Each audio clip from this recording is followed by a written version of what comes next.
Impact! Welcome, everyone, to Total Nonstop Impact. Impact Talk for Impact fans featured right here on the TNI Network. This is Trent Lott, my co-host, J-Bone, and Bill and Uncle Mark is on his way. This is Time Machine Tuesday, NWA-TNA number 75, the last episode of 2003. We are going into the final year of the Asylum, boys. That's where we're at. This is monumental. This is a big one now. It's a big one, guys. Wild. This is crazy. So, 2004, kissing 2003 goodbye. Which I will say, Bill, you might remember this. 04 is a phenomenal year for Impact. 04 is. 04 is like you see what happens. They have such a good 04. That's what gets them TV. And That's right. Move out of there. So you're seeing some. We'll call these the buds of what's about to happen. Absolutely. I'm not going to say they're not at that 2004 level. They have, because every show there's been maybe 2 shows that were like 90% top tier, real good stuff. Mm-hmm. Like even this show, but we'll get over like there's a few things that really kill this show. But like, a lot of the performances and all are very good, but it's booking, it's things like that. That's very typical of this era of TNA. And they get some of that corrected in 2004, and that's really what, because you see the basis. A lot of this is what's there in 2004, but it's just not with all the defects that we see. Yeah, It's Triple J. it's a lot. Yeah, there's a lot of that going on. There's a lot, but 04. Keep this in mind, guys. You got in 2004. That's the year. I mean, Team Canada. You know. That comes in the World X Cup tournaments. They start getting more of the international guys, the Luchas. Jeff Hardy comes in at 04 for the first time. Remember the first run he comes in at. Sting becomes more prominent. And, I mean, actually, no, I don't think he doesn't. He comes back in 06 for that bigger run. So I apologize. But the rise of AJ, Daniels, Loki, you know, these guys elevate to next level because now the PDs and the Erics are coming in now, you know. So there's a whole leveling up because these guys, you know, they're not veterans, but they're seasoned 2-3 years in. Yeah, they're willing to go more in on storylines with these guys that they weren't willing to commit to. Yep. And I know they're in the chat. Well, does that mean less Jarrett? No, it doesn't mean less Jarrett, but it means in Jarrett's storylines with these guys, they don't necessarily end and just involved with Jarrett going to other guys. Like how he's been, like AJ will have his run. Daniels will have his run. They all get kind of like, it's very down south. Like you get to Cody and then it's like, you lose to Cody and you go on the back burner. That's kind of what Jarrett is. But that's what companies do their first couple of years of existence. They want to have their established guys get over. And that's what happens. And that's what early TNA was. And it was always Jarrett because he was the only established guy in their mind. That's how you build your audience, you know? You placate your audience. Great call out here. The 6-sided ring. This is the big one. You know, if you think, I mean, this is synonymous with the brand. Actually, I never asked you guys. Did you like the 6-sided ring? What did you think? Let me start with Jay, because Jay, you were later at the TNA. What did you think when you saw it back then? And then what do you think in perspective now? If you had to say. I felt it was pretty cool back then. I look at it differently now than I did back then, just knowing how the wrestlers feel about it, which majority from what I've heard, unless it's, someone from south of the border, they still have the 6-sided ring from what I know. So they were used to it, but most of the people in the States were not a fan of it. So, I mean, I dug it. I felt it really made the brand unique, when I became a fan of it way back when. But yeah, I dug it, I liked it too. Personally, I did like the 6-sided ring. To me, it made them stand out. I was a fan of how the branding went around with it. You had logos that were built around the 6-sided ring. The 6-sided ring was one of those things where like, how the fuck did they pull that off? And then you want to watch it. So what about you, Bill? Well, I would say I am a traditionalist in wrestling in a lot of ways. So I prefer a 4-sided ring. But when they went 6 sides, I thought it was, interesting gimmick.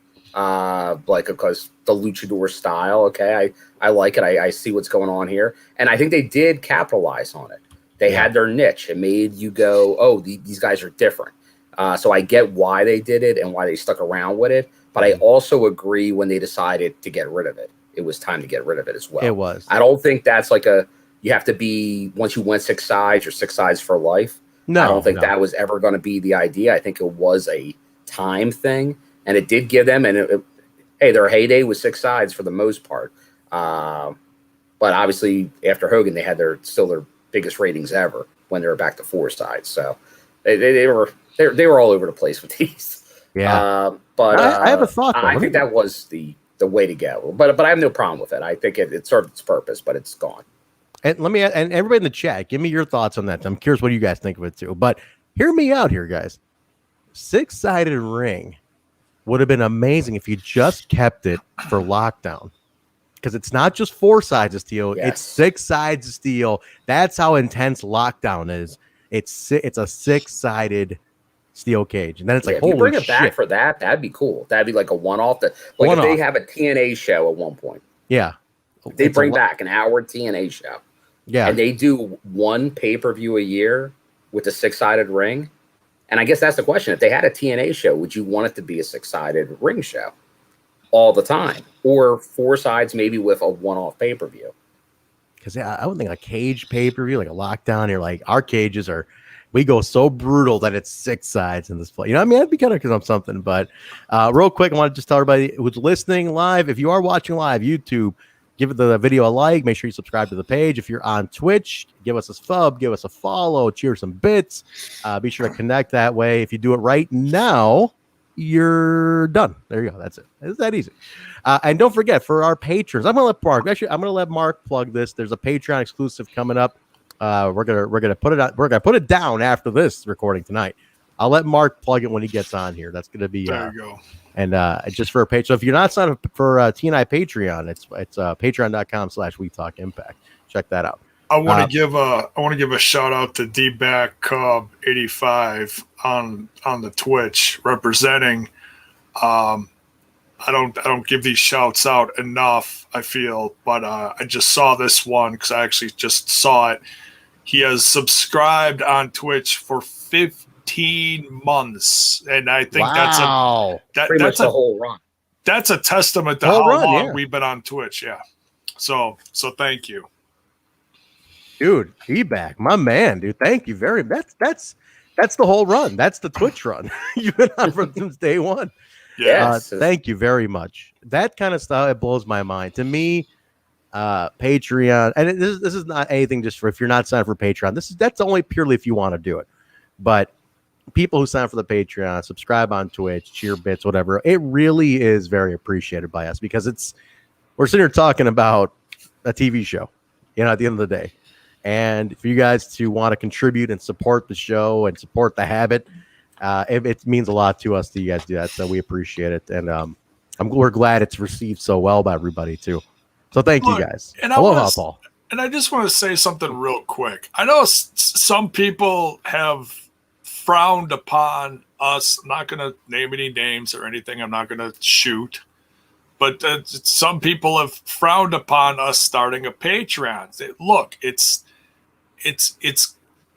all aimed at the podcast. If we need new equipment, if we need an upgrade, whether it be computer, lighting, mic, camera, little things like this to enhance the show, it all goes towards that. So just to put that in perspective, it's not because we came here for a lot of money. We joke about that. Okay, we're no one's making $1 million off of this. It's just that when you've been doing we're this, supposed to make money. Bill, don't let him in. J-Bone, don't let Bill in on the wink. Bill on the wink. I thought I was pro Boda. Right. Pro bone. Jay, I know you're being diplomatic here, but I'll tell you this. I've been wild on Thursdays, and I'm nuts. I wasn't gonna make this Thursday, but I'm gonna be on Thursday, and I'm gonna save my rent for the that's what I do on Thursdays, guys. This is more of a tame show. This is throwback. I respect the history, but on Thursdays I'm a fucking lunatic now, apparently, because it hits what happens. But on Thursday I'm going to address the people who have a problem with us doing a Patreon, because I think it's only fair we do it on the main show. So I'm going to talk about it on Thursday. But J-Bone, for Tuesday, J-Bone will give the diplomatic answer. J-Bone, you are the voice of reason on the shows. I appreciate you being that voice of reason. But me, I try. I get ranty once in a while. I blow on at 2 a.m. Oh, yeah, right. Yeah. The late night bone ones are a little Late night bonings are always rough, Jay. You never know. You never know. but we'll talk about Thursday, and then we'll get to that. I do want to address that because we've gotten some feedback. It's weird too, but we'll talk about Thursday. A little shootski, Griggles thing, a little shooty. You want to shoot like Paul Heyman said? You want to shoot, cowboy? Well, let's shoot with that. But so we're gonna wait for. We'll do a little something, a couple more minutes. I don't want to wait too long for Mark. He's got some family stuff going. But he's gonna be here. He'll be in there a little bit. Yeah. So anything breaking that we want to just mention before we start, though, news wise, the pins. I know the pins are coming out. Yes. Bill, you want to? And we talked about those a while back. Yeah. Because I got to give credit to the boys, the Major Wrestling Figs boys, Myers and Cardona. They're making this happen. They broke that. They broke that news a while back because they were involved in the process, and they're involved with a lot of this. So the Good Brothers, Cardona, Myers, they're all involved with a lot of these things going on, and they're probably not happening without them. So that I know they were a zombie, a Sailor was doing them, but they are going. And I wasn't sure if it was going to be through Impact or not, but obviously Shop Impact announced today. They showed the designs and includes that Christian Cage, who was also in the card set. So there is obviously some deal with Christian Cage right now. So speaking of throwbacks, pay attention to that. Maybe Hall of Fame time. A lot of Christian Cage. But I tell you what, there was some prototypes for action figures that was put out this week too. Did you guys see this? Yes, oh, it's the X Division guys. It's not okay. So I dug deep into that one. Deep. It's not okay. So not to be the bearer of bad news. Oh man, Impact Wrestling is not getting action figures. But what's cool is if you are into making your own custom figs, you can hit up this guy in the post. Okay, so I know exactly what you're talking about. You're talking about the post that Chris Bay shared yesterday, day before, whatever it was, with the picture of the X Division guys. Okay, if you scroll down in that post, someone says, "Oh, it's something customs," gives the link to the Twitter, shares his Twitter, and you can go to his site and you can order them painted or unpainted. Excuse me. Painted or unpainted. And so if you are into making custom figs, you can buy the Impact heads for Ace Austin, Crazy Steve, Trey Miguel. Crazy Steve's is real cool. That is, I gotta imagine, guys, these can't be too far off. There's gotta be something coming. No, and it could be something like, remember what Super 7 did, the Good Brothers figures? So I could see something like that. Yeah. I don't know if it's going to be like one of those major, like something you'll see at Walmart. Well, there's sometimes, but I think it might be like an online retailer or something like that. We'll see. Like maybe they'll distribute them through just shopimpact.com, like the cards. You never know. Limited runs. One of like 100 cards, 100 Impact heads. Very good. They're not super expensive. We want credit for that if they actually call them Impact heads. Oh my God, we do. Kyle and Jeff should get the credit. Right? Absolutely. But yeah, they do look amazing. The painted, I mean, they're all hand painted. I don't know how this guy is doing them. Obviously some kind of 3D printer, thing, gimmick, whatever. And those are not cheap. So, and I've even dabbled in the back of my, 2 brain cell head, like, wow, what if I invested in a machine like that and made my own action figures and sold them? That'd be insane. That'd be crazy. But yeah, that's what this guy is doing. I think that was a storyline on a sitcom. We all going to go in on it and divvy up the printer. Hey, there you go. There you go. Make some money out of that too. But yeah, check that out. I gotta imagine action figures are coming up, man. At some point. I think it will. I think probably sometime next year. There's going to be something. They'll keep it simple. And who knows? Maybe if that's successful, you get bigger and bigger. Like I said, it's going to be like the cards. It's going to be like everything else. Dabble, limited runs, just like attendance at shows. Sell out a small venue, move a little bigger, keep going. Don't outkick the coverage. Don't go too big too fast. No, you don't want to do that. If you are too big, you do fail. It's true. So, but keep an eye. I would say, you know what? Keep pushing it, man. Keep pushing it. Get the buzz, man. Get the buzz out there that you want figures. Keep saying it. Like, I know people. You get on the socials. Hashtag Scott the More. Like, add the more hashtag Impact. Say you want action figures. Say you want these things. Eventually, they do listen. The thing is, here's the thing. You want to push them to work at this. Like, you got to go secure a licensing deal. You want to force their hand. Not that they don't want to, but I'm sure they do. But you want to make enough noise that they're like, "Fuck, we better do this. We better close some deal somewhere." So they know there's money to be made. It's just bad business not to do it. Yeah, I mean, look at the. Go ahead, Jay. I was gonna say, if they do, and look, and I don't want to knock, Brian Myers and Cardona and the Good Brothers. They came out with some super deluxe figs within the last year. They're great. They come with different heads, hands, accessories, or whatever.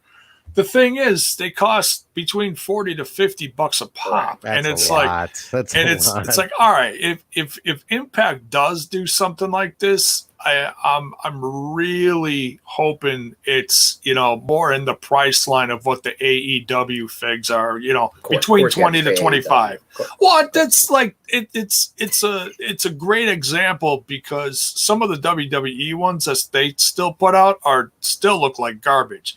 They've certainly improved over the years, but I like I bought the Young Bucks ones. They look great, so. Well, I think you're not going to get that, J-Bone. I don't want to spoil it early, but I think you're going to get at least first something like what the Good Brothers, Myers, Cardona are doing, just to see if there's interest. I think I can see them doing a run of 5 or 6 guys. They're doing it with the micro brawlers, then do another wave like that. But they might start out with something like that where they might be $40, $50. But then you see, it's just like the cards. I know internally it was like people were saying, are they going to buy them? Who's going to buy a pack of cards for $40? And I'm like, settle down. They're going to sell them, because you get the autograph, you do that, and you got loyal. Now, once again, how big's that base? Undetermined. But I think if they do a limited run of action figures that are $50 and they cost, well, let's say there's only 300 Rich Swans at $50 a piece, I bet they sell them out if they do a small enough run. But does it make financial sense to? Now that's a different business. Now you're talking manufacturing as opposed to like cards. Usually to get the cost down, you got to do a pretty decent sized run. So, but then and I know Cardona and Myers are also doing like the old Hasbro throwback type figures too. Like maybe those are fun, cheaper. Maybe those could be cheaper. Like maybe that's between a micro brawler and those super deluxe. Maybe you can get a $20, $25 price point. So it's something to take a look at. Like Sabu just came out with one. Yeah, and I know they made a Dino Bravo. I think it was Zombie Sailor as well. So maybe with the pins, that's a relationship they got going. Because I might get that Dino Bravo. Oh, there it is! Look at this shirt, Uncle Mark in the house. Look at that shirt, dude. Sick, I didn't even know that was a design. What the fuck? Where did that come from? I didn't see that either. That's the newest. That's the newest design I put up within the last week or so on Smash's podcast. Go snag you one of these bad boys. That's dope, Jay. I like that. Well, you got to be fair, J-Bone. Don't snag it until July 2nd, this Friday. This second.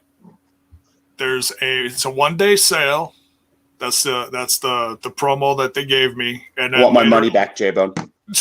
He wants the difference, man. He wants the difference. Isn't Odark? Because he's also owes my money? That's the best use of that ever. Right? owes my money.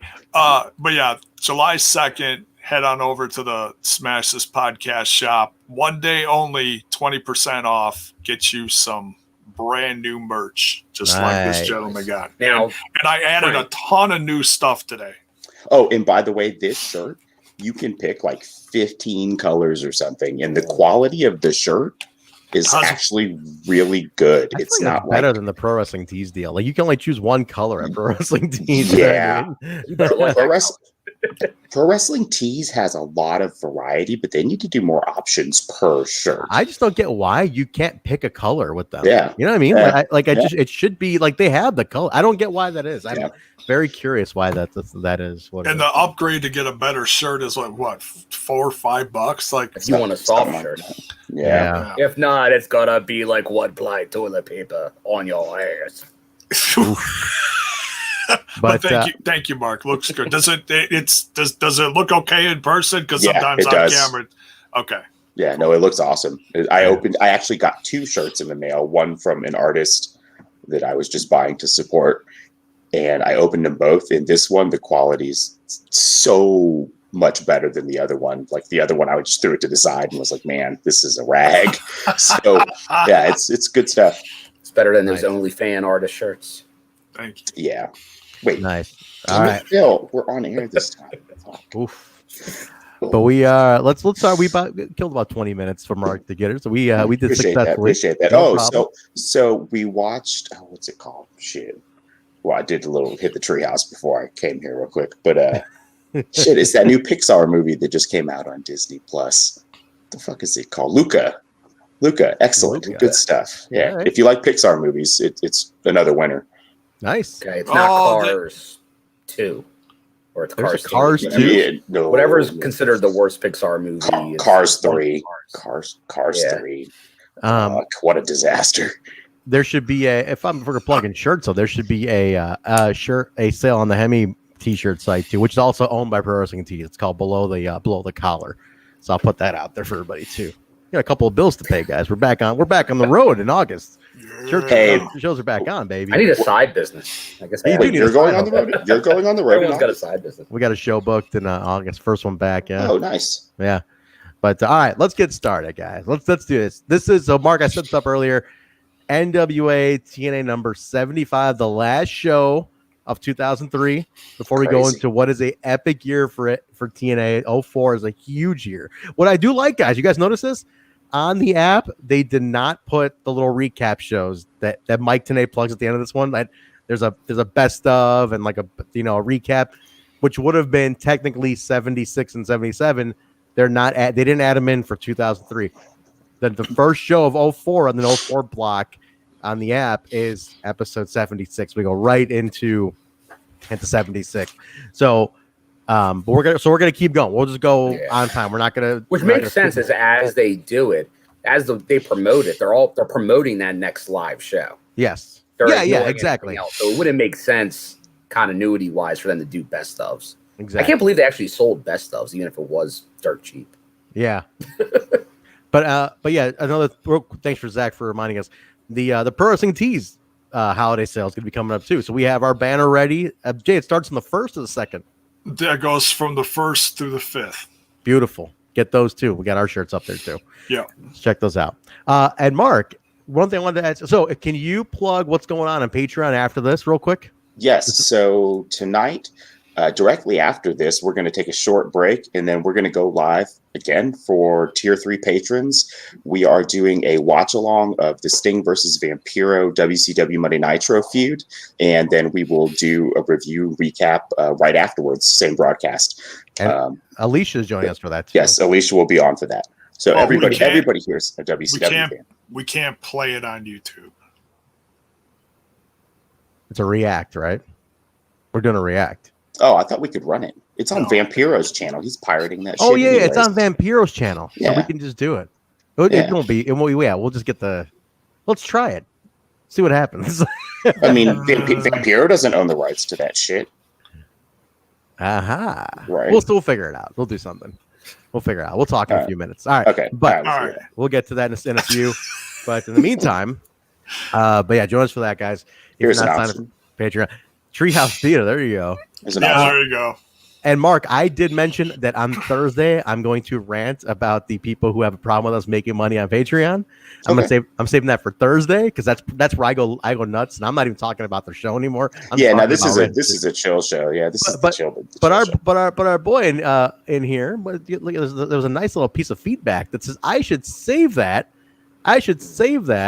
Make him pay for it. Make that a Patreon tier. Trent's Rants, $2 Patreon tier.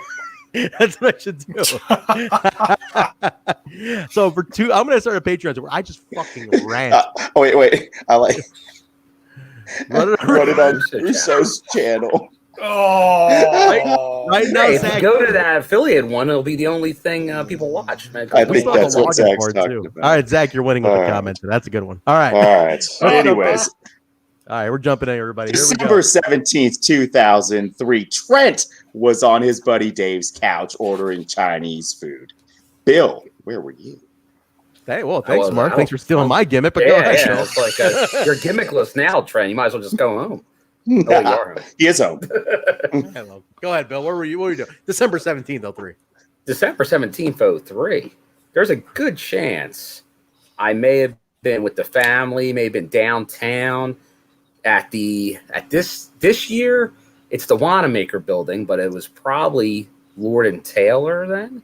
And it's, if you remember the movie Mannequin, it's the hell from Mannequin. Is it really? That's in Philly? That's in Philly. Have you been in that window display? Mark, we can't get into that on this show, but who knows? But that's the place. They got the big light display, the tree. So it was definitely it's festive time. It's the holidays. So yeah, that could have been that sounds like that was probably a day with the family downtown. Nice. What about you, Jay? J-Bone. Yeah, where were you? What were you doing at Checkers or any other fast food establishment? No, Checkers was in the 90s. Checkers responded to us, by the way, about all this shit. You guys know that, right? Like everybody in the chat know this. Like Checkers, they were like, do we want to know what you guys are talking about? And it's like, no, just sponsor us. No questions asked. I can't believe that. Like Checkers was like, wait, do we want to know this story? I'm sure they deal with plenty of stories in their drive-thrus. No. Oh, D-Bag wants to know what I'm going to do without the bell. He doesn't know we have a new gimmick now. D-Bag, were you not listening? D-Bag, were you not on Thursday? Well, go ahead, Jay. What were you doing on Christmas or December 17th, 03? It's about right before Christmas. Trying to find a new burger joint to... No, I'm kidding. So to start fights at? To start shit? No, I don't know. I was beating up Santas at the mall because they pissed off my kids and made them cry. I don't know. All right. Beating up Santas. I like that. Some good ideas about our Patreon today. What about you, Mark? This is Christmas 03. No kids yet, right? Kids were not around yet. Yeah, no. 5 more years without kids. Man, I was married for almost 8 years before I had kids. Mark was getting his bells jingled around this. There was a lot. There was a lot of shit I wanted to get done. Right there. Yeah, a lot of shit I wanted to get done. But I was, again, still, this would have been the ramp up. We probably would have left this weekend because Christmas was in the middle of the next week. I was just doing like quick when it was Christmas. So I'm guessing we're still working double shifts. Nothing exciting right now. Probably leaving over the weekend and on vacation for a week or a week and a half or whatever we've managed to save up enough to scrape through.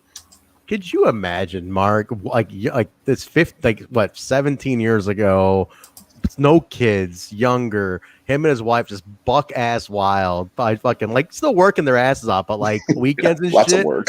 Probably fucking just tearing shit up, man. I guarantee. I fucking wish. Was wild. I wish that were true. We were too at that time. We were too broke to go have fun. When we had money and no kids, yes. But when we were destitute in 2003, like this was broke. Like, man, should I start hooking or like real broke? So this is the times we talk about now, and we're like, man, do you remember when we would wait 2 weeks to go to Whataburger on a Friday and get food and come home and watch a movie. And like, that was like the big high point of our 2 weeks. That's like, damn. That's a great, you got a great woman, man. I wish my ex-wife could have been this fucking loyal. Oh, my wife is ride or die like a motherfucker. Mark's got this amazing, she's gorgeous. He's got these great kids. Like, he's a fucking G, man. Like, he's tearing it up. Mark's doing it right. This is the way to fucking do it right here. Because it's like you can go from broke to fucking. He got the house, he's got the kids, rolling deep to fucking on vacay a couple of weeks and shit. I'm telling you, man. Seriously, this is the inspiration. Everybody in the chat, so you got to be a little more like Mark. Man, I wish I could play the fucking harmonica. Damn, that's the gimmick I need to pitch. That's the shit. Instead of fuck off of my shit, all right? Just stay off my Kool-Aid, man. We all know you are the musically inclined one. That gimmick is holy. I came straight from band practice here. I ran right. Did you bring any new instruments? I recommended a ukulele, a sitar, or samishan. I got stuff cut. It'll be here. But let's jump in, boys. Let's jump in. All right. So September 17th, we recap with episode 74. Did a whole recap. There was some new little slide-in interviews of Jarrett, the Redshirts, Raven, Callus Gathering.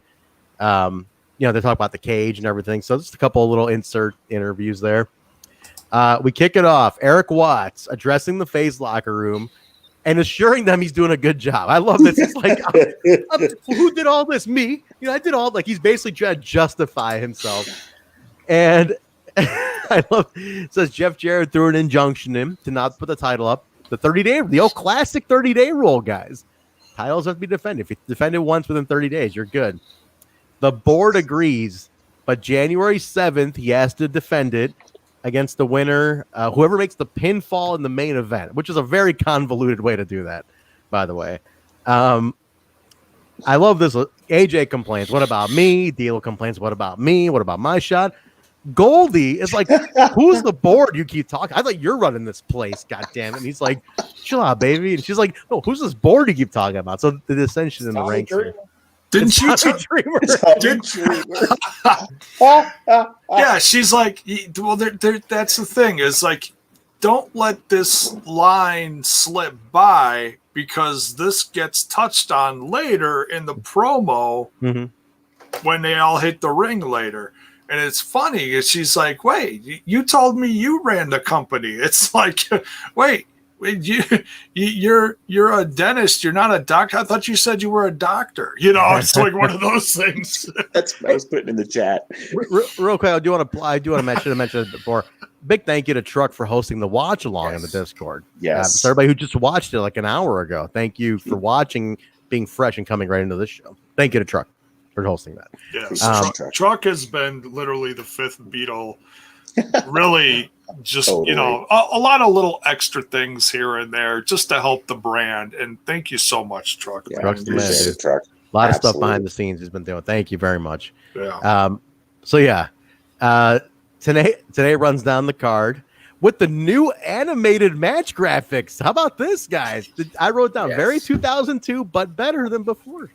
I wrote it down too. I wrote down. I love that. I mean, it was animated, the graphic, which people do more nowadays. Dude, I fucking wrote that down too. I like the graphics in history at this point. At this point, very green screen. Bill's he's straight manning it, but he's 100% right. Like that's funny but true, right? This is literally the peak of the graphics we've seen on the show at this point. It is the high spot. Yes, I did like it. I liked when they combat-y animation, but it's fantastic. Yes. I do like that a lot. Those are cool. Yeah. Those are very cool. I wrote very 2002, but better. Usually we're like 1996 graphics. Did anybody ever play Way of the Warrior on the Jaguar?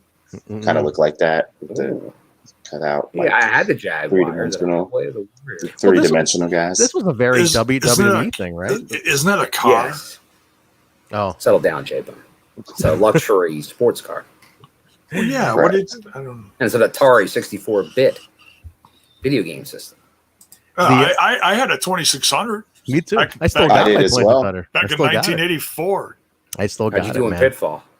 Love Pitfall. Oh, God, I love Pitfall. So great. Not my favorite game. Pissed me off. Pitfall, Defender, Missile Command. Missile Command, dude. Those are my top 3. Yeah. Centipede, Galaga, Miss Pac-Man. Classics. Can't go wrong. Can't go wrong. I got them all. Doug, motherfucker. Dig Dug. Hell yeah, Dig I Dug. like that. What was that one? Yar's Revenge. What was that one? That really? Oh, Yeah. no. Ours, yeah. What's it called? Yeez. Yeah. Wait, What's it called? Yar's that was the Revenge, first yeah. Easter egg game. Yar's Revenge. Wasn't it Yar's Revenge? Okay. Yes. Maybe. I don't know. Okay. Anyway, but Yeah, Jeff, Yar's Je- Revenge. Jeff Jarrett enters with Don Callis, putting himself over. Jeff Jarrett. Jeff This won't be the last time No. you hear that name. says he's closing the year huge. Eric Watts and Goldie come out, and he does the whole Jeff Oh. the Jeff Jarrett line again. Makes a sister's underwear joke in there and he says you Jesus. are going to defend on January 7th against guaranteed you're going to defend. But man, he's like, you're in there with your sister's underwear. I'm like, this is literally 7th grade insults going on here. I couldn't get over this one. I don't know if Watts is doing his own shit here or if he's reading writer stuff. But No, man, he's in it's his own. terrible. Oh, What were you now, saying, Jay? speaking of Watts, somebody, so, and I can't give credit because I don't know who it was, but somebody in the last week or so had an interview with Eric Watts Get out of here. Recently? recently. What? Whoa. What? Wow. I would listen to that. I want to get I Eric think it Watts might be on. audio only, but there was something. But like they talked about some excerpts from it on like some stuff he said, but it was mainly about his WCW run, and he was talking about the old man and stuff like that. I don't even know if he talked about TNA, but it was like WCW related. Wow. And I'm like, I was clicking it, but it didn't go anywhere. So I don't know if this hasn't been released yet or what. But someone got a hold of Eric Watts. Wow. Wow. No Crazy. shit, man. Well, I know he's good buddies with DDP. He was So I've seen pictures of him and DDP on pages his Instagram and stuff. So he's around. He's in Atlanta. So he's What around. you're saying is there's a chance we could get Trinity on this show. Shit, I don't know yeah. about that. She's not around much. No, she disappeared, man. So anyway, go through that. There's a chance we could get Trinity on this show, right, Yes. guys? Thank God. Yes, please make it happen. I would love to have Trinity on the show. I would love it. Or just bring Goldie back on. Yeah, that'd be cool too. I wasn't here the first time. That's right. So we go right into Sting and Jeff Jarrett opener. Yeah, what the hell? Sting's fired Wrestling Epicenter podcast, whatever that is. up. Though. Oh, okay. Wrestling Epicenter. Oh, they're actually pretty big as far as bringing in like the classics. Yeah. Oh, okay. Yeah. Good to know. We go right into Sting and Jarrett though with this, and I like Sting's really fired up, which I love. The energy, it's year end fun. The crowd is packed. They're at the rafters. I don't know if they discounted tickets or people were off maybe that week because they're Close to Christmas, it's man. Sting. It's a Sting hype. You're right. Sting. Sting, Yeah. too, yeah. Screw Yeah. Christmas. We're not celebrating Christmas this year. Dude, and then we're they gonna give go them- see Sting. And then they give him Sting in the opener. I was fucking mind blown by that. They brawl all over the building. They go to the top crow's nest. I wrote down it's a lot of fun. It's a wild ass brawl. Yes. It was just fun. Yes, it was you know? awesome. Loved it. Get back in the ring. Kid Cash comes in, slides Jarrett a guitar. The Redshirts come in. AMW comes in. AJ pulls the guitar away. Sting does the death drop and wins. Jarrett's pissed, bitching at everybody, and then him and Mike TNA get into it. This is the best part of the show. God. Talk about it, Jay. This is amazing. I loved it. So as much as we joke about that, there's too much Jeff Jarrett, and yes, this opening segment, there's a lot of Jarrett that goes Awesome. right into the match with Sting. The match with Sting is a lot of fun. They really go all over the place, in the crowd, up in the rafters, down, suplex on the stage, down the ramp, into the ring, bada boom, bada bing, bada bang, and and then everybody gets involved, and Jarrett just losing his ever-loving mind after he, gets the loss with Sting, and he's talking to JP. He goes to the bell guy in the corner. The bell guy what's the bell guys in the corner? The ring bell guy. Tiny. Tiny. Tiny had a rough night. Tiny's in the corner holding the bell like, go away. And then he reaches across the desk and Don West is giving it to him. And then TNA's giving it to him, and he gets on the other side of the desk and he grabs TNA and he shoves him. TNA shoves him back. The place explodes. It's just ridiculous. Security's holding everybody back, and the look on TNA's face. I've seen TNA upset here and there in this first year and a half, whatever it's been now that they've been, doing these shows. The look on TNA's face after it got physical. He was a man possessed. It's like, you could take this microphone and shove it up your ass. He was ready to whoop Jarrett's ass, though. I loved it. He was like, Don West is holding Mike back. That's the best part. Oh, yeah. That's all those little comments this whole time. They were leading to this. I love it. I love it. It was hilarious. This whole segment, I thought, man, credit where it's due. Jarrett was a star in this segment from his opening monologue where he closed with, was it, you're a wildcatter from West Texas. You're drilling in a dry hole to Watts, right into the match, which was the outside the ring stuff was fantastic. I really loved. This is two veterans who really know how to tell a story outside the ring, telling a great story into the match. I love the transition of Jarrett's opening segment, and then I love it right into TNA. Like, just great storytelling from Jeff Jarrett. Big time. Love it.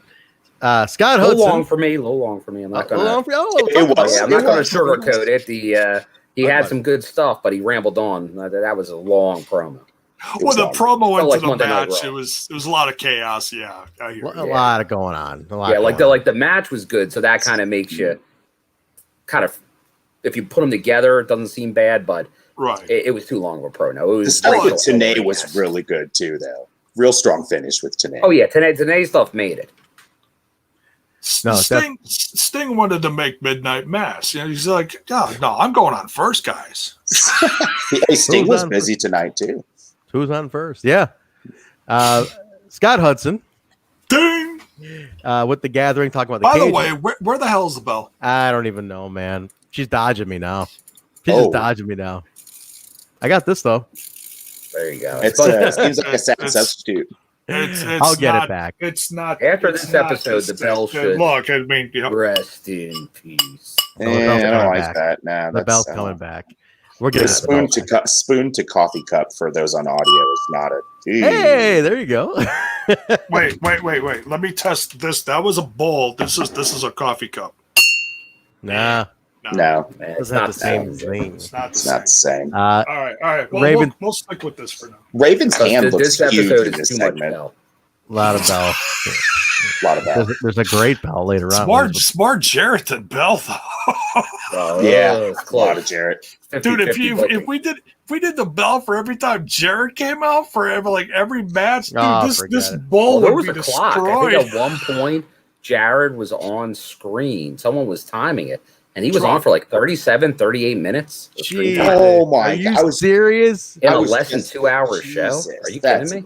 I was just about to say, imagine if you had to take a shot every 5 minutes. He was on there for 10 minutes cutting that opening promo. Yeah. It was a long promo, man. Way too long. And then the match was about 6-7 minutes. It was a quick match for as much running around as they did. But yeah, Truck in the comments when we were in the watch along, he said something in the comments about clocking it at like 40 minutes on screen time. It's like, holy That's shit. Unreal. Merry Christmas. Man, no kidding. Raven still talks about the Destiny thing. He's still on that. I feel like he's building back up, but man, it's still, as we know, it's a while before he gets it. And to me, knowing that, it just kills all this Destiny talk sometimes. But we get a recap of Michael Shane and Chris Daniels and all the shenanigans that went on. And now it's Chris Daniels versus Chris Sabin. And I love how Don West here calls Mike TNA Rocky. He's like, listen here, Rocky. And I was like, because he was all punchy. I didn't catch that. They called him Rocky. Yeah. I was like, Rocky. I do like that they pointed out, Wes points this out, that it's the first time these two are meeting one-on-one, which is pretty epic. Great match. I thought it was really good. Elix Skipper makes his return, interferes to help Daniels, and Daniels wins with the Angels wings, and they give each other the Triple X sign. What do you guys think about the Elix Skipper coming back? That's awesome. He's throughout the show. Like Elix makes throughout the show. It's good to see Elix back because they build him up. The prime time. We'll never forget those infamous commercials where no one ever says it. No. He gets everyone to chant but not chant. And then they just dropped it. Forget about him for 2 months. But it's good to see him back. I get the Daniels connection with Triple X for a return, but it just, you took a half decent match and you killed it by the ending there. So I'm not a fan of that, but that's kind of how they do things in this era of TNA. So a lot of gimmick going, a lot of interference. Just something. Every match is the booking is shenanigans in every match almost. Yeah, it's very WCW. Yeah, it's good to see Elix back though. That it'll be interesting what they do with him because they dropped the ball on him last time in the singles run. Yes. So I'm not optimistic. Yes. I guess that's why I'm not as enthused because they already had an issue with him. And what is he? Sonny Sakai Part 2 now. Where's Sonny been this whole time too? Oh yeah, who He's been cares? Gone. Sonny's gone this whole time. He took ECMO and Trinity with him. Yeah. Jay, any thoughts on Elix Skipper being back here? He was in Japan. I think he was in Japan this whole time, I believe. Could be, yeah. I popped. I mean, I knew he had it. I knew Triple X was getting back together at some point. I didn't know if it was going to be all three guys or if it's just Skipper and Daniels. But yeah, I popped for the return. I thought it was cool. Same. And then it was funny. They show Daniels in the ring, and he's grinned from ear to ear, looking at Skipper on the ramp on the stage, doing the symbol, and if you blink, you miss it. But he winks at at Skipper, and West is like, is that a wink? Did he wink at him? Let me ask you guys a question. Do you think the name held him back? Because it's not a cool name, Elix. It's Skipper. not a cool name. And he's so good though. He's great, but do you think the name held him back from being kind of like to get that appeal? Because it's not a cool name. It's a pretty dorky name. It's a dorky name, right? That's a shoot name too. That's his real name. Oops. Should he have gone with the gimmick name? Because maybe. I feel like that a name like Skipper doesn't. The Skipper, Elix, I think he could get by with. Elix can get by with Skipper. Yeah. That's because the tough part. It's kind of like what you call, "Hey, how you doing there, Skipper?" I don't know, it's. Well, and you put them together. It sounds dorky. It doesn't sound tough or menacing. It doesn't. Like a threatening name. I hate to say it, but the difference between like low key and his voice and Elix and his voice, Elix is a little high pitched, Eric. He does, and he, along with the name, it's like he kind of has not except for the wrestling. The wrestling's amazing. But the presentation of everything he speaks and his name, it's like, damn. Because look is great, but the voice and the name, it just kind of doesn't make him cool. Yeah. Despite what he does in the ring. I popped for the return, though. Honestly, the movie lover in me just popped for that frame shot and what J-Bone was talking about in The Devil's in the Details. The little wink I caught too. And I thought, man, this is awesome. That's the kind of moment that makes the hair stand up. You're like, yeah, this is the shit right here. Yeah. So to me, it didn't ruin the match because to be honest, my expectation in these shows is that every match is going to have a whack finish. And I have to remember that when I go in, otherwise I get pissed. Yeah. Because there have been a lot of really good matches we've seen. I mean, joined more or less over these last 6 months. Right. There's a lot. Yeah. We cut back to Jeff Jarrett raising hell on the back with all the heels. He's upset at Eric's power. He's upset at Eric Watts' stroke that he's got. So he's bitching about that. Recap of the AMW and Simon and Swinger feud. And then we go to the no-holds-barred street fight. It's David Young, Glen Gilberti versus Storm and Harris. AMW. Which I thought, okay, here's a little detail I caught. The Glen Gilberti and David Young music is the same as Simon and Swinger's music. There's an F-bomb in it. It says, "Come guys you don't want to fuck with." Now, Now they were doing it for a while, then they started realizing it's an F-bomb, so they started muting it. It's back here. So the F-bomb is back when these two come out, right? Just keep this in mind. I want you to know. Now, one thing that it makes me wonder is like, you made an edited version. Why is there even another version lingering around? But I'm going to get to something later in the show. But just remember that the F-bomb is in this version. Okay. Great brawl. I thought the brawl was great. AMW wins, and the Redshirts attack them. So more interference. Now, this is key. This is clutch. This is where, okay, so they handcuff Chris Harris. Storm tries to save him. Jeff Jarrett runs in, beats him. Ding! Oh, of course he does. Super Jarrett. Now, is this the Chris Harris breakout? Is this where they do the solo run for Chris that he told us about on the show? Because he gets guitar shotted. Storm gets Spike Paldro. Are they writing Storm off here? Is this the Chris Harris breakout that they were talking about? No, I don't know. I mean, I don't know. They're coming off a couple of tough losses. I mean, you could make a story out of that. Maybe. Yeah, they've eventually been do break making them Storm solo. the Jannetty for a while. Because they do break Harris out into a solo run. Remember that. Is this the start of it? Is what I'm wondering. Because it feels like they're writing Storm off, and Harris is getting that. Like they've strictly attacked Harris harder than Storm. That's what it felt like. I don't know. What do you think? Harris has been the standout too. Honestly, he's been the one getting the big moments, getting the pins. Getting the mic time. Most importantly, Storm hardly talks at all, other than to say, his catch line. It's weird because it's like knowing how it ends up. It's like Storm is doing the bigger solo, which is so funny. Well, and not by a little bit either. Right. I remember Harris, like within the first couple years of TV, having a little solo run, and then like going for the. We talked to him about that in the interview. Yeah, this is it because I remember that match happens in the Asylum, so I believe this is the start of it. Nice that we have a good beginning of the year coming up. It could be, yeah. I mean, I remember a different like little push of his. It seemed like he was getting close to the title.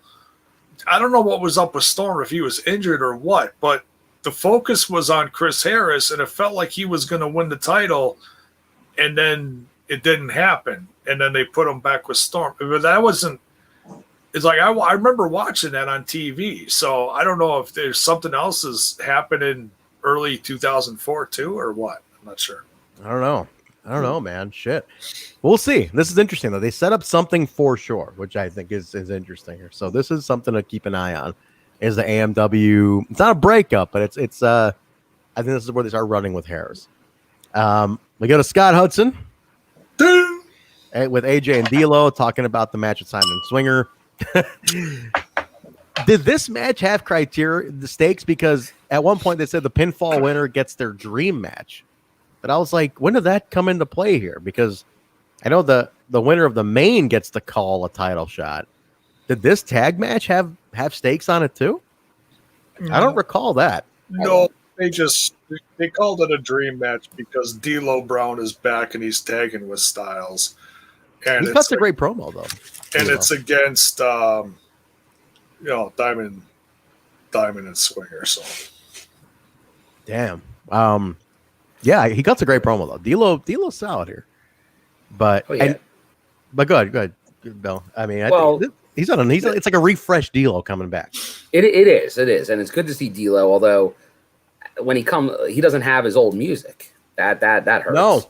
No, he doesn't. Because that music got that crowd in, and this new music, it's just weak. Oh, this new music is hype as fuck. It's DMX. You like What's my name? It's What's My Name by DMX. It's is it DMX? I fucking love it. I get hype as fuck when D'Lo comes out now. I love it. The crowd big fan. Rip DMX. Oh, they're in Nashville. His old one. I'm trying to remember how his old one went. It's more the beat to the down. Are you down with the right? Yeah. I'm trying to. But that was still the most pop ever in that building. Oh yeah. It was like when he first comes out to that theme song. Yeah. No. I mean that one does get you hyped though. That one. Yeah, like this one. Like if you like DMX and Metallica for Sting song, the Muzak versions, all this, and I'm anti-Muzak, so maybe that's just Good, Dave. So then we go to let's see where we're at here. Yeah, we go to the match, right? So AJ and D'Lo versus Simon and Swinger. Now this time the Simon and Swinger song censors the F-bomb. it does. Well, I'm like, why is there two different versions here? Why is the guy like, oh shit, man, god dang, I hit the wrong god dang button, you know, like what the fuck? That really is the extent of what it is. That is weird. Well, did they censor it in post production? No, because the first the time other one, or no, It was live censored, the mute button. They ended up creating a set because it was the F-bomb for a while, and then they started using the regular one. But it's weird, man. oh, that is weird. So weird. So AJ and D'Lo have amazing chemistry together, though. How about this? Like, these two are killing it together, and I believe they end up going with them as a tag team for a little bit after this match. Like, this is the start of it, because I think this is like where they were like, shit, you two really work well together. So I dug the chemistry. I thought they were really, really fun as a team here. But okay, what the hell happened with AJ at the end, though? Talk That's about what I AJ. wanted to get to. Okay, Yeah. talk about this. Go ahead, Mark. So let's So- set it up. Set it up real quick. So talk about what's going on. What are we seeing first? I don't remember what's going on in the ring, but I only remember AJ's going up to the top.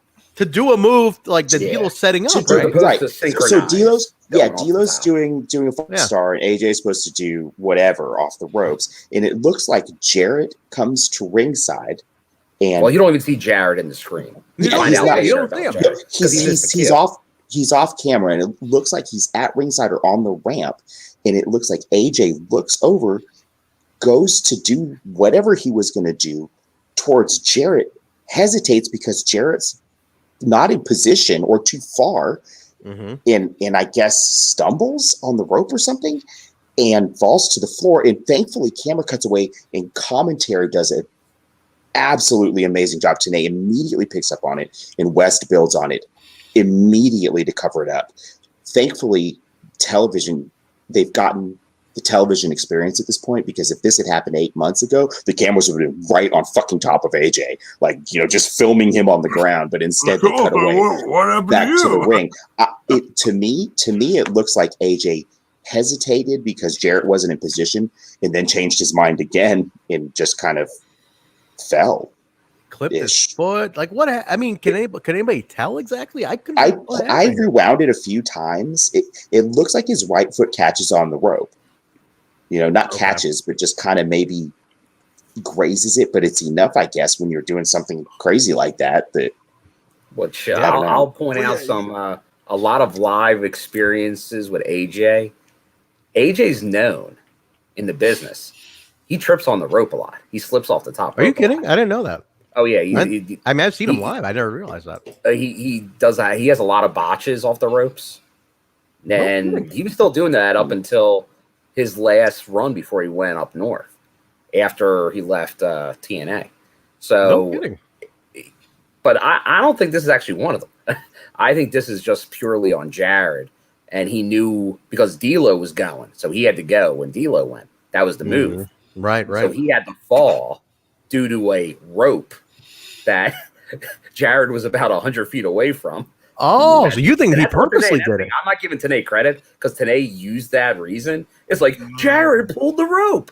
Jared was Yeah. not even in the building. Dude, I heard. I'm like, what? I'm like, like, did I Mike. miss something?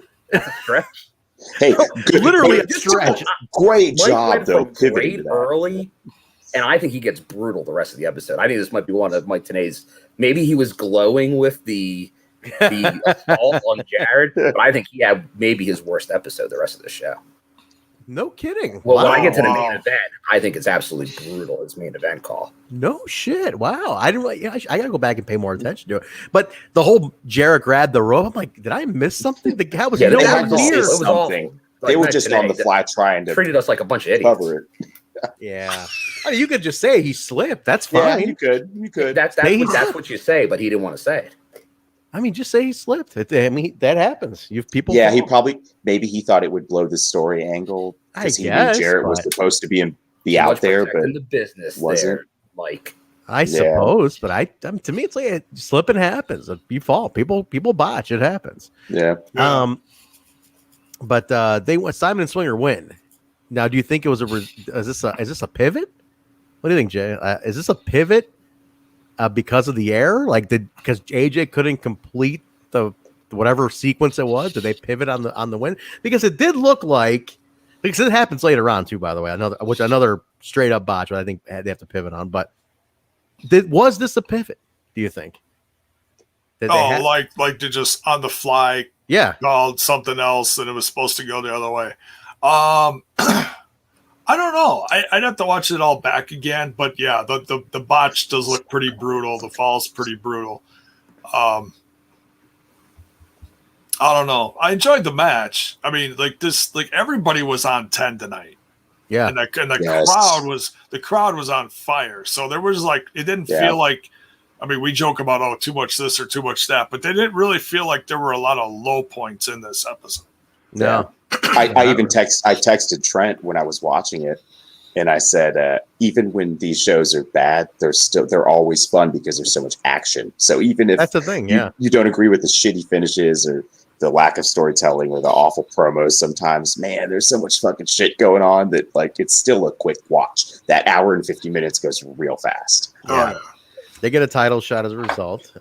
We go to the back. Scott Hudson with Low-Key. He's like, Michael Shane, you will not walk away from this match with that championship belt. Like, he was really low-key today. He was very like, you will never know how to hit you, Michael Shane. You know, he's like really fucking deep. Fucking Low-Key's the best on the mic. But he's so good. He killed Michael Shane in this match. Oh, man. We'll get to it in a second. He murders him. Right. Yeah. Elix Skipper walks up to him and he says, Triple X needs to get back together. And he's like, you cannot trust Christopher Daniels. Triple X is dead. You know, he's like, what you talking about? He's like, Triple X is dead. You know, like it was come on, man. I'm too high for this. Mike, do Low-Key again. I just love how Elix Skipper comes out of nowhere. It's like, hey man, Low-Key, where you been, man? He goes, Triple X, let's get back together. You know how it is. And it's like Triple X is dead. You cannot trust Christopher Daniels. You know. I want Elix Skipper to bust out Konnan's line and sound like Mike Tyson. We're serious like a late period. Shit. We go to the match, X Division Championship, Michael Shane against Low-Key. I wrote down shit match, and the finish was an absolute botch. I didn't like it at all. I thought the match sucked. Really? Except that Low-Key beat the shit out of Michael Shane. He beat and I think it was partly a shoot. Go ahead, Bill. Bill wants to talk about this. Go ahead, Bill. Yeah, that was Trent. We're on the same page with this match. Yeah. Now I'll give Michael Shane credit because I think that's why we were okay with him that first month in the company. Because it was him getting bloodied and beaten, and he was winning, but it was like, okay, like he's doing something. Yeah. But then when he was just winning without bleeding or really getting like one-sided matches of his aren't entertaining. But Low-Key beating the piss out of him was entertaining. Like it reminded me, like that's something you like to see. But for all that was for any good that was, it was maybe, and we've had bad endings. Mm-hmm. This might be the worst ending in a match that TNA has had because it was so obvious. And this is where I'm going to get on TNA again because he never says anything. He lets it all pass. Yeah. It was a 1, 2, 3. Mm-hmm. No, it was a clear kick out at 2. Yeah. Not even close to 3. Not even. And they don't even try. Like he doesn't even try to do anything about it. He just lets it roll. And that's not typical TNA. I blame Posey too, though. Like Posey could have done no, it's only a 2. You know. Yeah, because the music hit so fast, and Posey was just standing there like, Because a good referee, if he's like, you know what, I know they're not happy with the shit finish. No, wave it off. No, that's not the end. That's not the end. Keep going. And he'll do one of those numbers like, no, keep going. You make them, because if you catch this, Jay, he looks pissed. Like he is absolutely fucking pissed. Like shoot pissed at this finish. Oh, he knows how bad that is. Yeah. Oh yeah. Me personally, I love this match. I loved. Okay, so yeah. The end was wonky. I think we can all agree with that to a certain level. I think it was closer than others think it is, but anyways, but I feel like as much hell that Low Key put Michael Shane through, I feel like this is. I'm good. I might be on an island by myself here, but I'm going to throw this out there and run it up the flagpole, see if anybody salutes it. I think this is Michael Shane's best match so far. My notes say this is Michael Shane's best singles match, but he still sucks and the match was terrible. No kidding.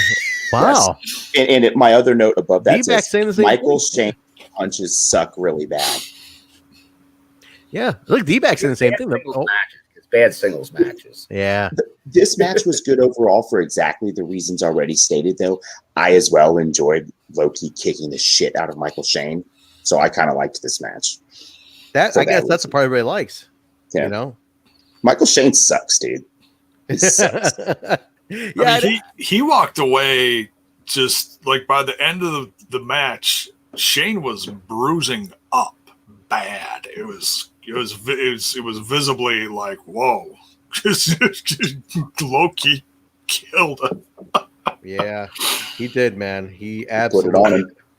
He absolutely killed. But the ending, man. So he starts beating up Michael Shane, beats up Tracy. He drops her. She falls on her knee and starts selling like a banshee. Do you guys catch this? Oh my god! And I thought she busted her knee. Well, yeah, because she fell really weird. Yeah. She's like, but then, like a minute later, she's fine. She's fine. A minute later. So I don't know. This is all over the place. Is she calling an audible? Like, man, I can distract from this if I sell. I don't know. Today was selling that Tracy, or actually might have been West. Yeah, I think Tracy's hurt. Tracy's hurt. Well, because I think she they convinced go back to her next, and she's just like, fine. Yeah, but the refs were even like, "You're all right," and like they were all on her, but like. Shane Douglas comes out, beats up Low-Key. Shane's on the mic, says it'll be the year of the new franchise. Elix comes out now. Looks like he's going to join Shane Douglas. Awkwardly, Elix out there. Like he's like randomly out there. Looks like he's going to join Shane Douglas. He doesn't. Beats up Shane Douglas. Kind of clunky, the whole transition. Sabin comes out, attacks Elix for what he did earlier. Daniels comes out, attacks Sabin. Elix and Douglas fight to the back. Watts comes out and declares that January 7th, all these sons of bitches are going to have an Ultimate X match. All four Ultimate X, beginning of the year. Hell's yeah. Not bad. I mean, get them on the Ultimate X. I like that. Yeah, love that. They're starting 04 off big. Just a little clunky execution, but I see where they were trying to get to. I get it. Probably. I'll say it right now that got me excited for January 7th. You know. Yeah. Same. Eric Watts for president. Seriously. Now I'm going to let Bill talk about the next segment here. This is all Bill coming up here. Scott Hudson. With 3 live. Honestly, this may be my most hated segment in TNA history. I watched this. I'm like, Bill's going to lose his mind. My notes only say Bill. That's how my notes say is Bill. It says, absolutely killing Bill. That's what my notes say. He looked upset now. No, having to talk about it. No, because I had watched it, then I'm like, let me join in the watch along on the Discord, see this, and then this came up, and I just said I'm out for that segment. But this is Scott Hudson in all of his glory, why he's terrible. Trying to be cool, not being cool, being called about not being cool, but yet thinks he's still over and cool. It's because I think he went back, he probably high-fived everyone in the locker room, thinking like, look what I did, I was great, I'm a rapper. But this is his attempt at white boy rap, and it is horrible. It makes B Drizzle Jizzle seem okay, but it is not. Scott Hudson, how you had a job in wrestling, I will never know. May your career rest in peace. Dude, it was the worst segment, probably top 5 worst segments in TNA Oh my history. god, This was so bad. My butthole was just like sucking itself into itself, puckering up because it was so fucking cringy. Like It I was couldn't even cringy. stand Yeah, it. it wasn't. It my wasn't good God. cringe. It It, wasn't. no. it wasn't funny. If I watched 90 Day Fiance like it's fucking crack, I'd mainline that shit, and I was like, "Oh, this is so bad, I can't watch This this." was Ron and Don Interrogators bad Yeah. for different reasons. Yeah, No, I didn't get something here. Truth is like, let's go outside and check your tire pressure. I was like, what does that mean? What does that mean? Like, what's that slang for? Like, you should have said oil check. yeah, it's like change your oil, check your oil. Check your oil. Goes out, check your oil. Now that would have made sense, but They plugged the calendar on the way out, and we get a nice Yeah, little hell photo, yeah. commercial Calendar. photo shoot. Whoever directed that commercial, I think they had a history. They had a future in the business, not this business. Not different this business. I think he went on to. This is a guy who used to be a former XPW camera guy. Yeah, yes. So I'll tell you what, Black's Associates. I love the one, the brunette cage dancer. Man, she's in all of that calendar. Whew. She's the cover girl, right? She's the cover girl. Yeah, she's the cover of the calendar. Yeah, no, that if she didn't have offers after that, I don't know. Trent, aren't you going to find the calendar? I was going to say, I have looked for it? I have not looked for. I haven't been to my parents' house. I usually go on Sundays. I didn't go this Sunday, so I'm gonna next time I get in there. I got. There's a stack of Rubbermaids, big ones in my basement, in my parents' basement, which is all my stuff that I didn't bring over. Yeah, it's it's in one of them. One of them's got old magazines and stuff. That's in one of them. Plenty of magazines. A lot of magazines. Well, look, This is horrible. Popular Science. Trent, you're a busy guy. You got a 9-to-5 job. You got how many bands? 75 podcasts. How many podcasts? Look, just off air later. Give me the address. I'll look for you. I'll let you know what I find.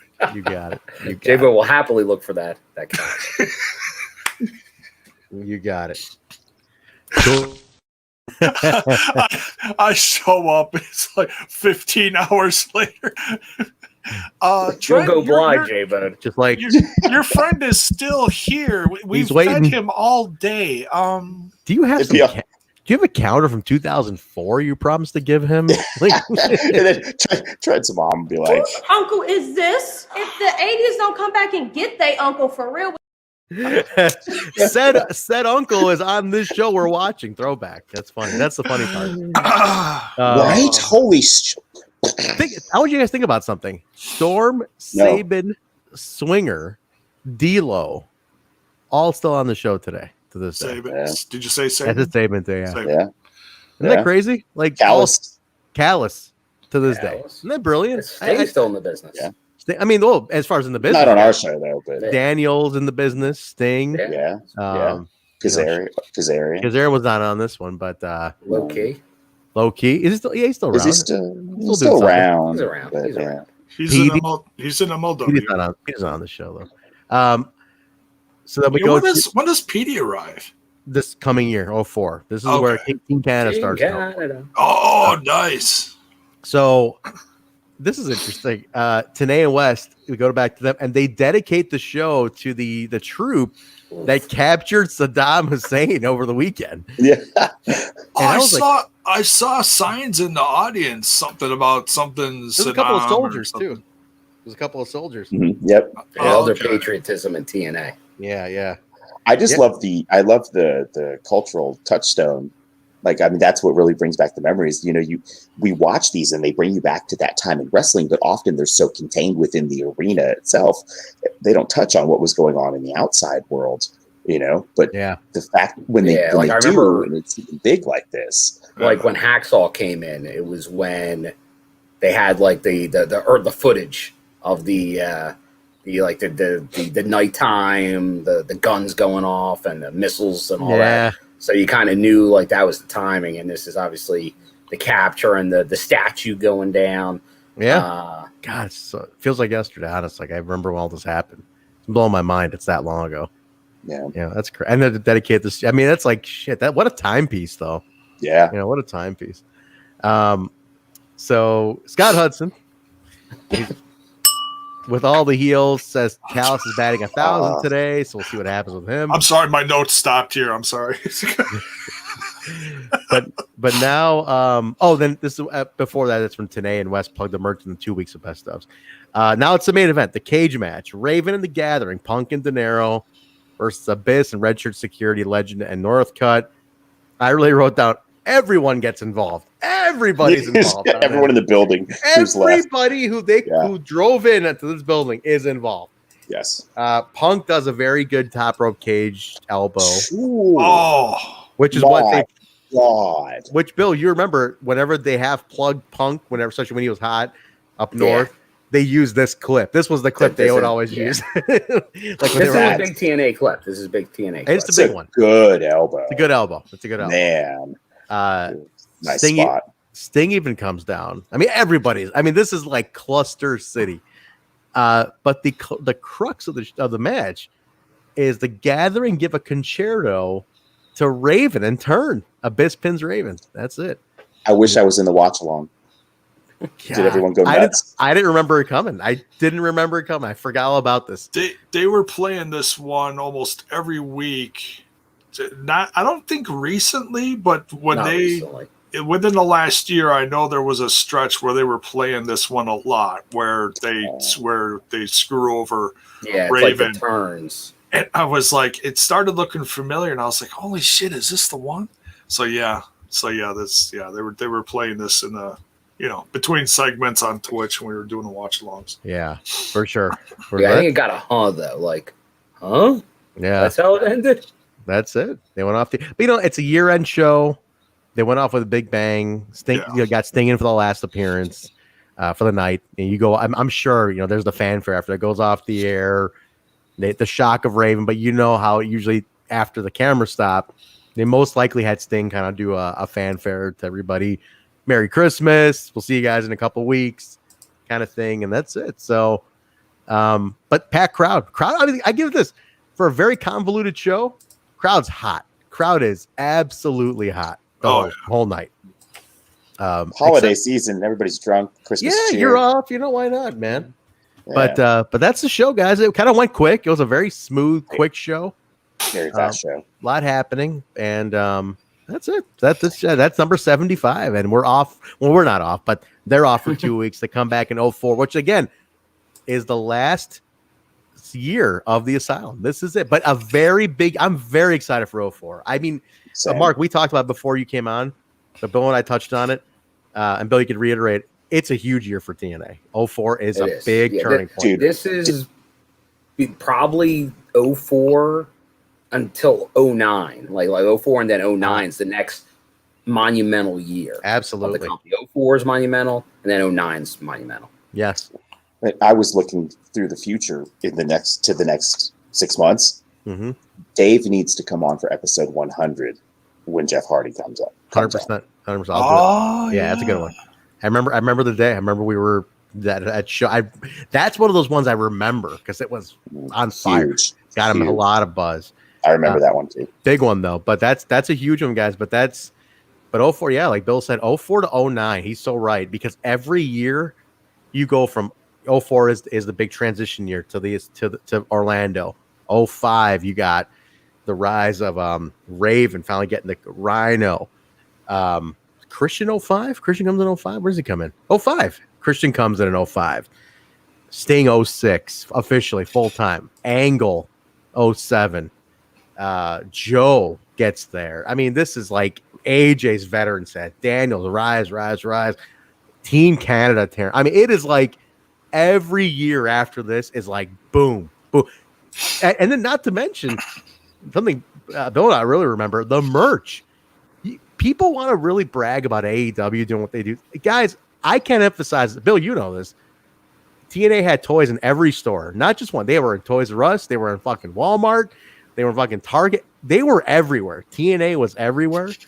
There were TNA coloring books. There were TNA magazines. They were big. They knew. And I'll say this. there were positives and there were faults to early TNA, Sure. and even as they boom, like their live events, they were never good. They like they were not good at producing live events. Yeah. They didn't know venues to book. They didn't know how to promote shows. Somehow that missed them. I don't know how they missed that, but I think that's somebody. I mean, the wrong it was guy. an issue for a long time. Long time. It was a long time issue. But their merch, Don West obviously a part of that. I think there were a couple other people that are part of that.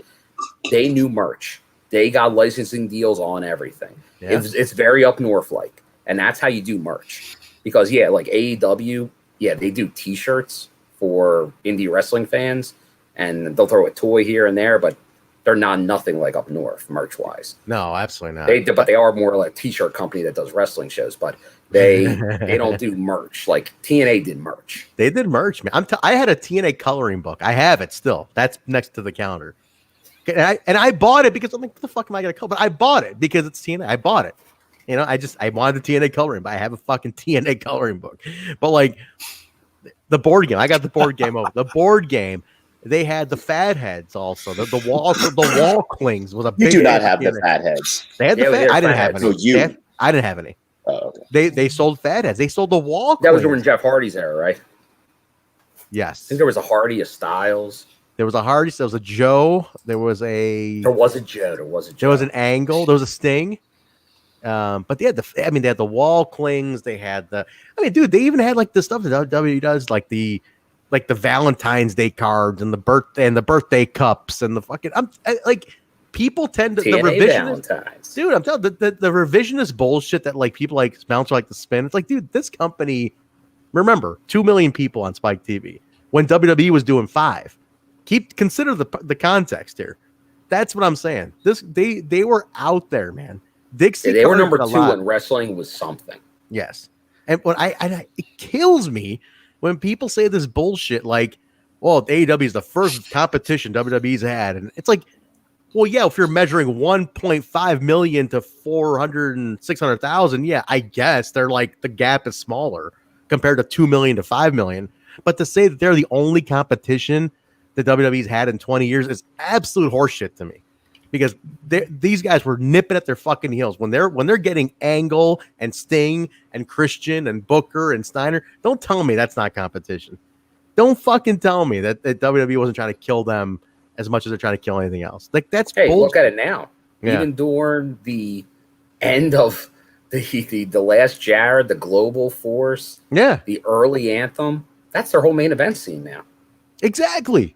Yeah. And they don't acknowledge it. You know what I mean? They don't put it over. Like, you cannot tell me these guys never. It's such bullshit when people say they have like these guys weren't competition and AEW miraculously is like, no, TNA was too. Don't fucking fool yourself. They absolutely were too. But yeah, I'll save that for the Patreon rant. But anyway, let's.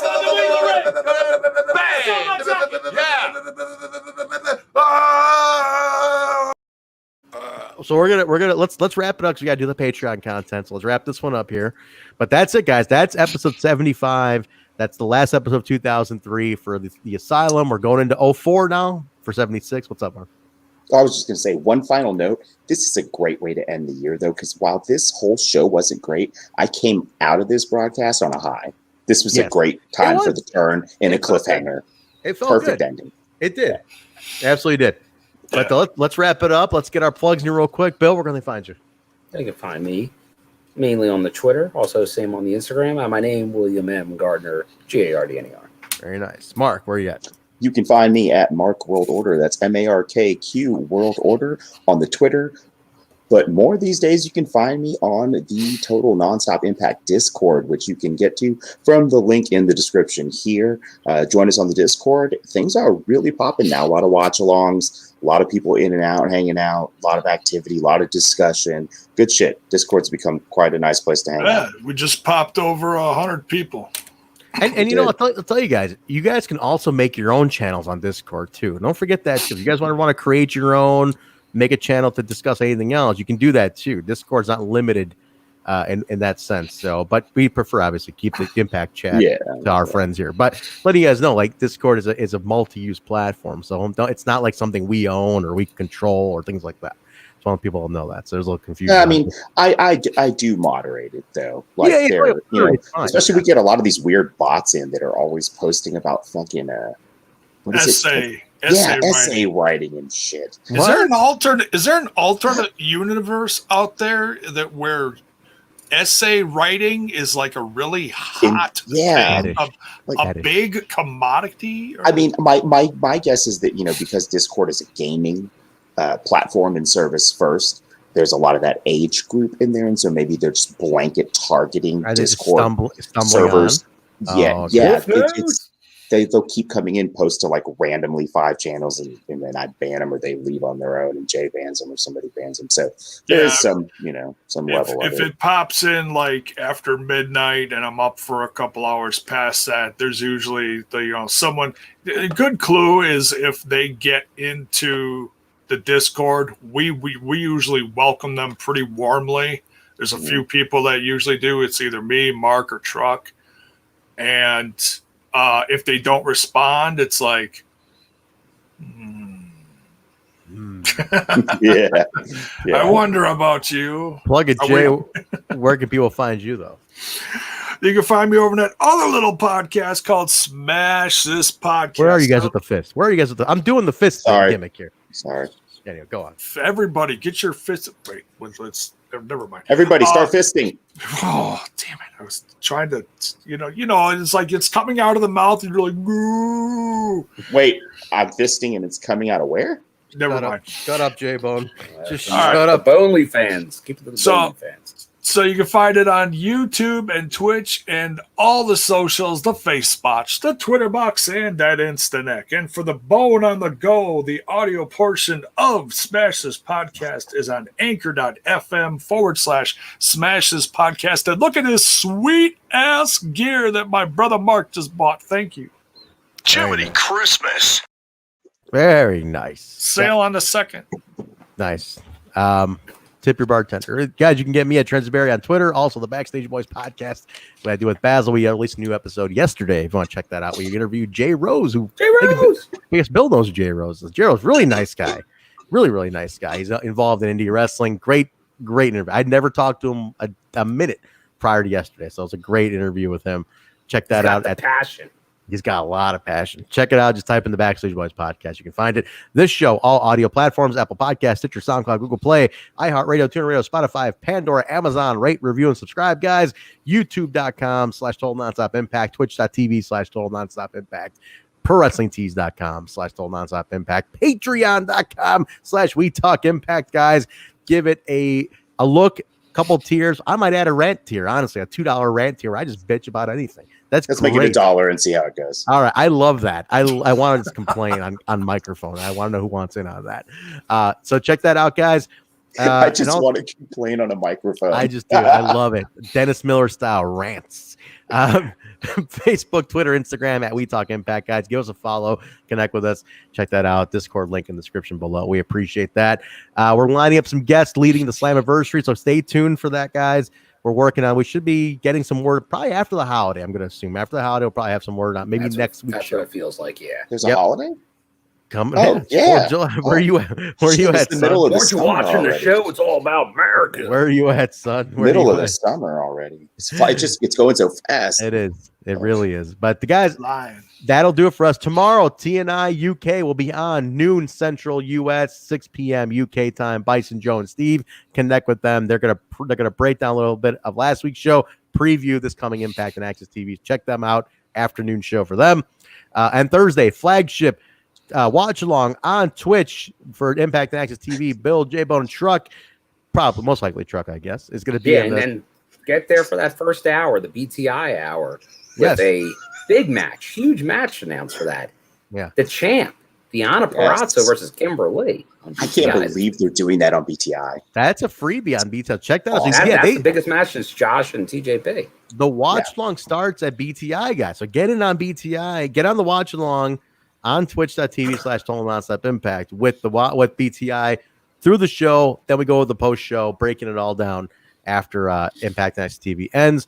Full show review, thoughts, you name it, we'll do it. So, and if we get another hype train, we got that. I was going to say, we got the hype train level 5. We completed That might be After Dark. Who knows? Yep. That we give free After Dark if we get the level 5 hype train again. I was going to say I'll guarantee After Dark if there's a level 5 hype train.